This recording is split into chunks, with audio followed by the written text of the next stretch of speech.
103,4 DFM, Radio Musik Asli Indonesia. Teman-temannya balik lagi di talk show Inspirasi dan Mandiri. Dan saat ini kita sudah terhubung via sambungan Zoom meeting bersama Bapak Gatot Nugroho, Manajer Umum Koperasi Sahabat dan Mandiri Argo Mulyo, yang juga pengelola Museum Jenderal Besar TNI HM Soeharto. Oke, Bapak. Assalamualaikum pagi. Apa kabar Pak Gatot? Waalaikumsalam warahmatullahi wabarakatuh. Selamat pagi Mbak Nurul. Kabarnya selalu sehat, Sehat ya Pak selalu ya? semangat. Semangat. Terakhir kita ketemu bulan Juni ya Pak ya, waktu kita liputan ke museum. Oke, Pak, terkait dengan Iya, betul. iya betul. Tema kita pagi ini manfaat Museum Jenderal Besar TNI HM Soeharto bagi masyarakat. Mungkin DFM-nya juga mau tahu nih Pak, persisnya museum ini letaknya di mana sih Pak? Museum HM Soeharto, Memorial Jenderal Besar HM Soeharto, ini terletak di eh, Dusun Kemusuk, tepatnya jalan Menulis Puluhan. Dusunnya Dusun Kemusuk, desanya Argomulyo, Kecamatan Sedayu, Kabupaten Bantul, daerah Hmm, Istimewa Yogyakarta. oke, itu untuk alamat lengkapnya tuh DFM-nya. Pak, kenapa harus dibuat museumnya di Kemusuk? Kenapa nggak di Jakarta aja Pak? Alasannya, Ya, silakan Pak. karena di sinilah tempat lahirnya Bapak Haji Mat Soeharto.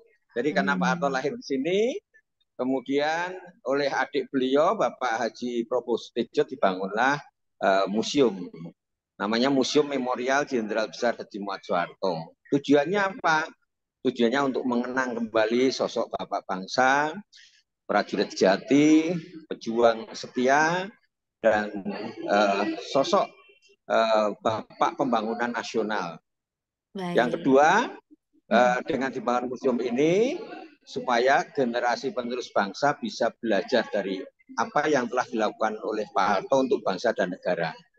Supaya suri toladan Pak Harto bisa menjadi bagian dari inspirasi mereka, anak-anak bangsa. Baik. Bapak berarti lagi di museum ya, Pak ya? Kedengerannya rame banget, Pak. Iya, mohon maaf tempat kami ramai banget. Tiap Lagi ada Agustus kunjungan. ini ramai banget. Lagi ada kunjungan ya, Pak ya? Tiap hari ada kunjungan, alhamdulillah. Oh, dari mana, Pak? Jadi sejak tanggal 15 sampai tanggal 23 ini, 22 Agustus Mm. 2023 kemarin, kunjungan yang khusus untuk berkunjung dan merayakan HUT ke-78 kemerdekaan Republik Indonesia di Museum Pak Harto ada sudah mencapai, alhamdulillah mencapai jumlahnya 2.450-an. Dari Hmm. tanggal 15 sampai tanggal 22. Hari ini Oke. target kami sampai tanggal 31 Agustus besok, insya Allah sekitar 3.000 sampai 3.500 pengunjungnya. Baik. Itu yang mendominasi pengunjungnya pelajar, Pak.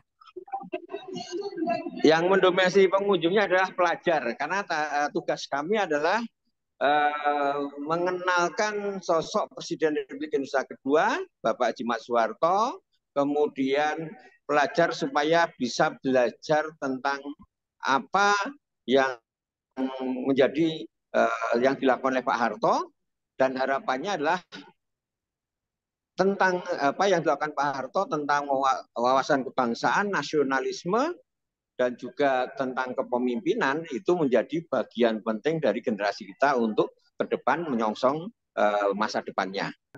Di museum kan untuk mengenang sosok Bapak Soeharto. Nah, di sana ada apa Ya, aja, Pak? di museum kami ada yang pasti itu tempat lahirnya Pak Harto. Mm-mm. Kemudian di tempat kami ada diorama yang bercerita tentang perjalanan hidup Pak Harto. Dari Pak Harto lahir, masa kecilnya digambarkan di sana. Kemudian masa perjuangan. Masa perjuangan itu yang dilakukan Pak Harto sejak ketika perjuangan melawan penjajah Jepang.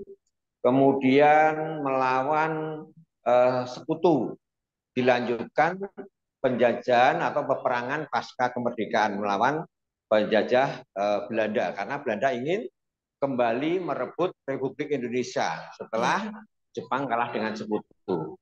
Kemudian di sana ada bagaimana Pak Harto ditugaskan oleh Presiden Soekarno menjadi Panglima Komando Mandala, membebaskan saudara kita yang ada di Irian Barat, yang dikenal dengan Operasi Trikora. Pembebasan Irian Barat dari jajahan Belanda. Kemudian peristiwa yang berkaitan dengan kesaktian Pancasila, kita pernah punya sejarah kelam, adanya pemberontakan G30 PKI. Benar. Dan Pak Harto dan para pejuang dahulu betul-betul menjaga Pancasila. Ideologi adalah ideologi bangsa, dan Pancasila adalah satu-satunya ideologi yang dimiliki Indonesia.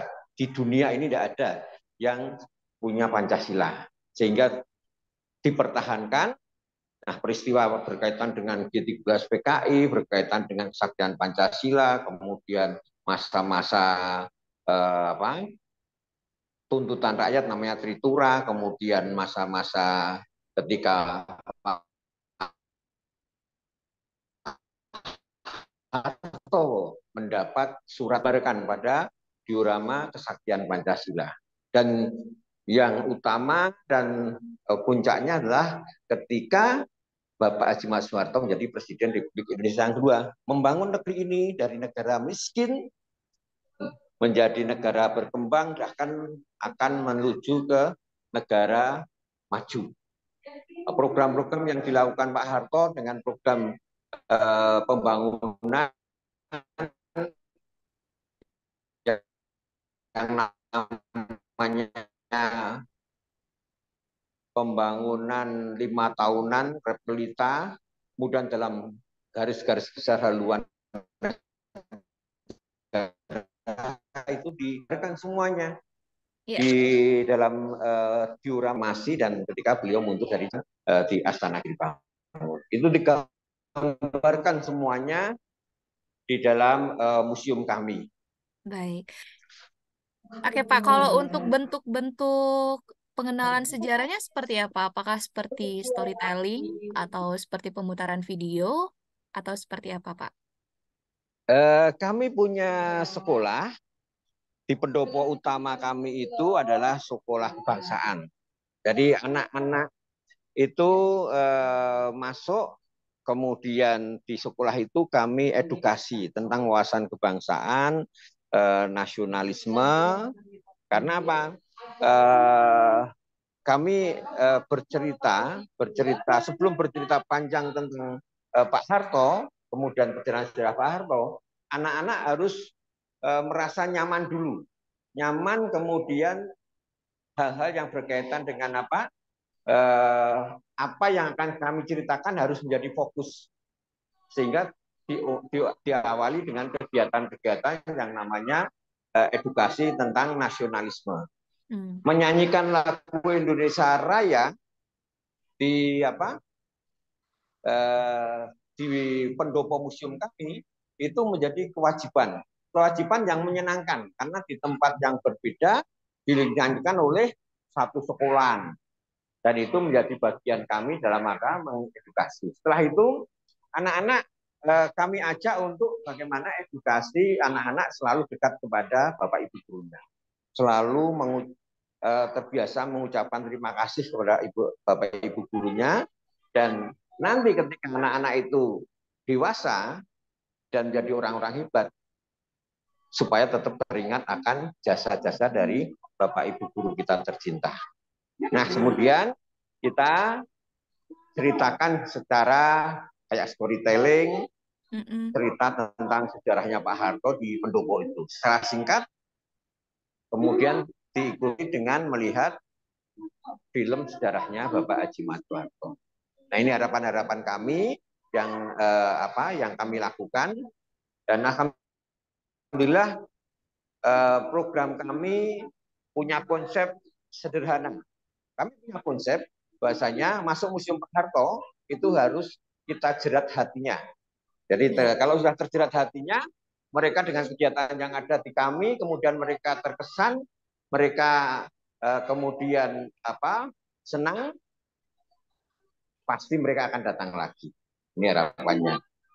Oke, berarti pendekatannya seperti memberikan pelajaran di sekolah ya Pak ya, termasuk juga Betul. Ya, dari sisi psikologisnya tadi dibuat nyaman dulu, dibuat fokus dulu, kemudian disampaikan nilai-nilai sejarahnya. Pak kayaknya hari ini lagi rame ya Pak ya, seru banget kayaknya.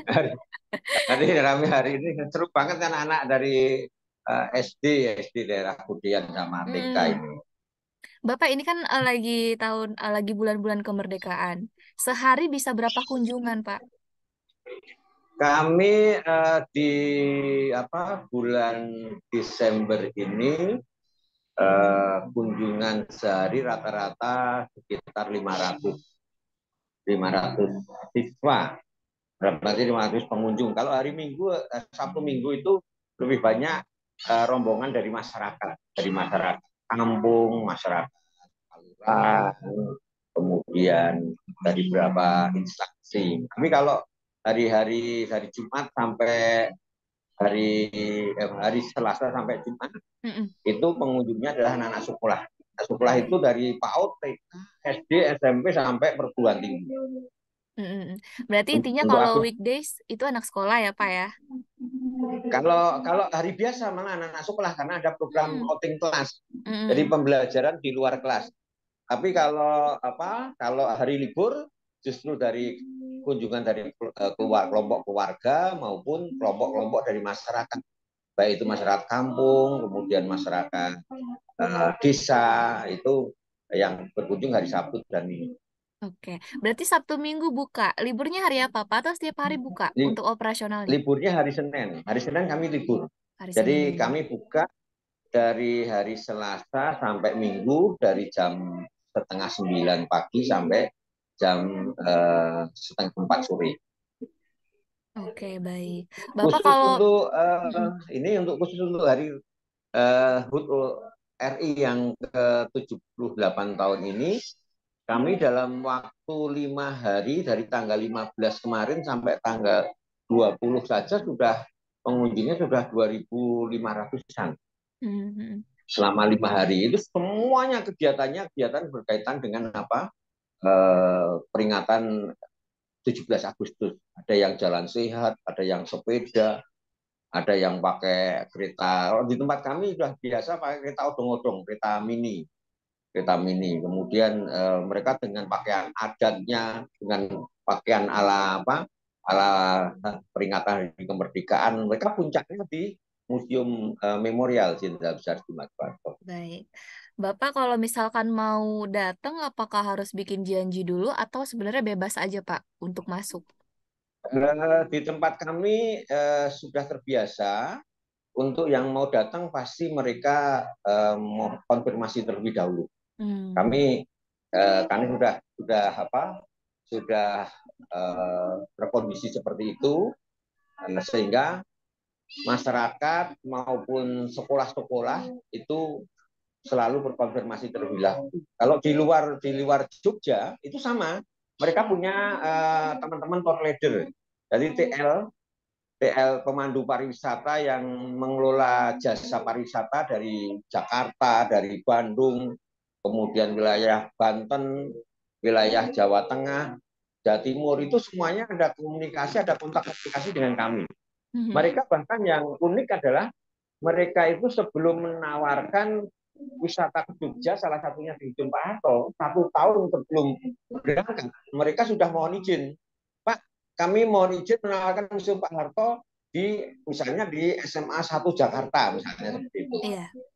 Jadi setelah Pak, alhamdulillah disetujui, nanti kami tahun depan pada bulan Juni kami akan membawa anak-anak dari SMA 1 Jakarta, jumlahnya sekitar 600. Ya. Jadi sudah terkondisi mereka sebagian besar mereka konfirmasi terlebih dahulu. Oke. Kalau Tapi untuk untuk tarifnya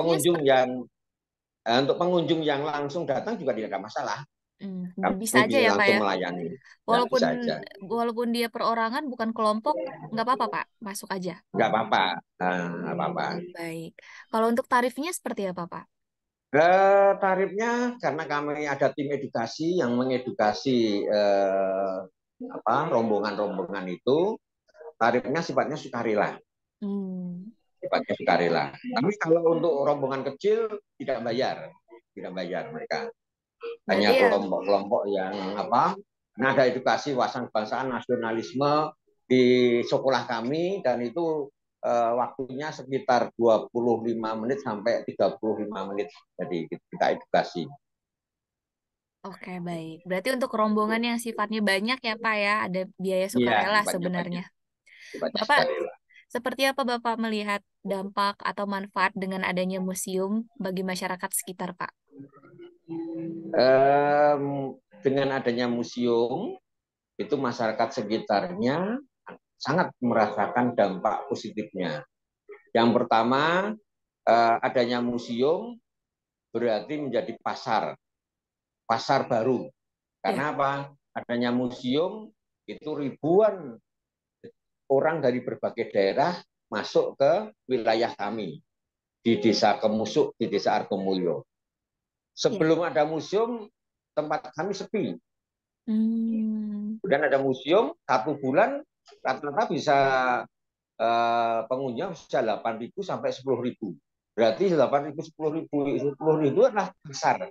ya, Nah, masyarakat sekitar kami kemudian kami didik melalui binaan Yayasan Dam Mandiri, kami didik untuk mereka melakukan kegiatan-kegiatan produktif. UMKM-nya berjalan, kemudian masyarakat sekitar sudah berdagang, bahkan kan kelompok pedagang jumlahnya 40 pedagang, dan untuk UMKM yang ada di seluruh wilayah Desa Argomulyo itu sekarang yang bergabung di koperasi kami ada 500 UMKM. Mereka produknya dijual di museum. Yang menjual adalah pedagang museum. baik. Di samping itu, di museumlah mereka produk itu dipromosikan. Karena pengunjung kami yang datang beli, kemudian ini produknya dari mana? Ini dari desa kami. Kalau kami ingin ingin menjadi distributornya, dalam arti karena di sini murah, kalau dikirim ke tempat kami di Jakarta atau di Bandung atau di wilayah Jawa Tengah, Jawa Timur, bisa enggak? Tinggal nanti ada kita komunikasikan dengan UMKM dengan beliau-beliau itu. Jadi tidak hanya sebatas pasarnya itu di lokal di museum, tapi Hmm, pasarnya sudah merambah ke luar luar desa daerah. Argomulyo. Baik. Intinya memang keberadaan museum ini semua masyarakat ikut merasakan dampak positifnya ya Pak ya. Jadi pasar baru, jadi Ya, wadah buat iya, masyarakat melakukan betul. UMKM. Saya masih Dan itu ingat Pak, menjadi dulu tugas kemarin kita kami. makan mie ayam ya Pak ya. Itu juga Mie UMKM ayam masyarakat sekitar ya, ya Pak ya. ya UMKM masyarakat itu dari binaannya koperasi. Baik. Dan Mm-mm. sekarang dulu mereka karena permodalannya tipis, mereka tidak bisa memaksimalkan, kemudian dapat bantuan modal dari Yayasan Dam Mandiri melalui koperasi kami, koperasi sahabat Dam Mandiri Argomulyo. Sekarang UMKM yang ada di Argomulyo itu dari 500 UMKM itu sekarang sudah pinjemnya 4 juta per UMKM. Jadi Hmm. kalau dihitung rotasi perputaran keuangan di desa kami dalam arti khusus yang melalui binaan Desa Dam Mandiri melalui koperasi kami, itu sudah berarti 4 juta kali 500, hampir 2 miliar Putaran uangnya untuk ya Pak ya. perputaran ini. Mm-mm. Ya, nah ini sangat membantu masyarakat kami, sehingga eh, yang ditargetkan tidak hanya sebatas dengan adanya museum, kemudian tergantung sama pengunjung museum. Kami sekarang sudah merambah untuk pemuda itu membuat tempat-tempat destinasi yang ada di Desa Argomulyo. Rumah Baik. makan itu sekarang berkembang banyak, dan mereka kalau dari museum mencari tempat rumah makan yang paling dekat dan nyaman dan murah, kami selalu menyampaikan inilah tempat-tempat kami, Mm. ada tempat makan dan mau pilih apapun ada. Baik. Kemudian ingin wisata di desa kami di tempat lain ada, wisata alamnya ada, kemudian wisata yang dikelola oleh pemuda, wisata pertanian ada, kelompok jamu juga ada. Nah ini semuanya karena program ini diawali dengan adanya program dari Yayasan Damandiri tahun 2017. Ya. Dan sekarang alhamdulillah berkembang. Intinya komplit ya Pak ya, ada wisata museumnya, untuk kulinernya, alamnya juga semuanya tersedia. Betul ya. Betul. Terakhir nih Pak, karena waktunya juga udah mau habis, mungkin harapan Bapak ke depannya untuk Museum Jenderal Besar TNI HM Soeharto seperti apa Pak? Harapan kami harapan yang pertama sudah tercapai, walaupun kita akan tingkatkan bagaimana adanya museum ini sesuai dengan cita-cita yang diinginkan oleh pimpinan Yayasan Damandiri terlebih dahulu, bahasanya adanya museum itu harus bermanfaat untuk masyarakat sekitarnya, harus mensejahterakan masyarakat sekitarnya. Dan ini bisa dihitung di Indonesia, dari 500 museum di Indonesia itu hanya 1-2 yang museum peduli kepada masyarakat sekitarnya, sehingga bisa meningkatkan perekonomian masyarakat. Yang kedua, harapannya adalah Museum HM Soeharto adalah museum anak bangsa, museum prajurit sejati, pejuang setia, dan museumnya Bapak Pembangunan Nasional, Presiden Republik Indonesia yang kedua. Harapan kami dan target kami adalah ke depan museum ini menjadi bagian penting dari sejarah anak-anak Indonesia, sejarah generasi penerus bangsa. Mereka bisa belajar tentang suri teladan Pak Harto, mereka bisa belajar dan memahami bagaimana perjuangan Pak Harto dan para pejuang pada saat itu, dan bagaimana merancang suatu pemerintahan yang berkesinambungan, kemudian terencana dengan matang, dengan target-target yang jelas. Harapan kami adalah anak-anak bangsa itulah yang nanti belajar di museum, mereka akan ke depan akan menjadi pemimpin bangsa yang lebih baik memimpin negeri ini, dan mudah-mudahan amanah. Ada tiga pesan Pak Harto tentang kepemimpinan. Ya. Seorang pemimpin itu harus punya 3 so. So itu dalam kata Jawa, yaitu so. Yang pertama, seorang pemimpin itu harus sabar atini, punya hati yang sabar. Yang kedua, seorang pemimpin itu harus sareh tumindae, harus punya jiwa bijaksana, punya hati yang sabar, punya jiwa bijaksana. Dan yang utama adalah pemimpin itu harus soleh pikulai, dekat kepada Allah Subhanahu wa Ta'ala. 3 ini pesan Pak Harto untuk anak bangsa. Kalau itu dilaksanakan, insya Allah pemimpin kita yang akan datang akan menjadi pemimpin yang amanah. Yang namanya korupsi bisa kalau dihilangkan tidak bisa, tapi akan menjadi diminimalisir. Jadi menjadi kecil korupsi yang ada di Indonesia. Kalau sudah budaya tidak ada korupsi, maka Indonesia akan menjadi negara yang aman. Itu harapan kami. Baik, jadi pribadi yang sabar, bijaksana, dan dekat dengan Allah ya Pak ya. Allah Subhanahu wa Ta'ala. Oke, Pak Gatot selaku Manajer Umum Koperasi Sahabat dan Mandiri Argo Mulyo, juga pengelola Museum Soeharto. Terima kasih banyak Pak untuk waktunya sudah sama-sama Mbak Nurul dan juga DFM Nurul. Mania ya Pak ya. Sehat selalu. Ya, untuk semuanya pendengar di FM Mania, kalau ke Jogja jangan lupa mampir di Museum Memorial Jenderal Besar Haji Soeharto. Baik, benar sekali. Terima kasih. Nanti ketemu sama Pak Gatot. Oke, sekali lagi terima kasih Bapak ya. Oke, DFM Mania, nanti videonya yang ketinggalan kita post di YouTube kita di 103,4 DFM. Jangan lupa di subscribe, like, comment, and share juga. Akhirnya Nurul yang bertugas juga Bapak Gatot pamit. Wassalamualaikum warahmatullahi wabarakatuh.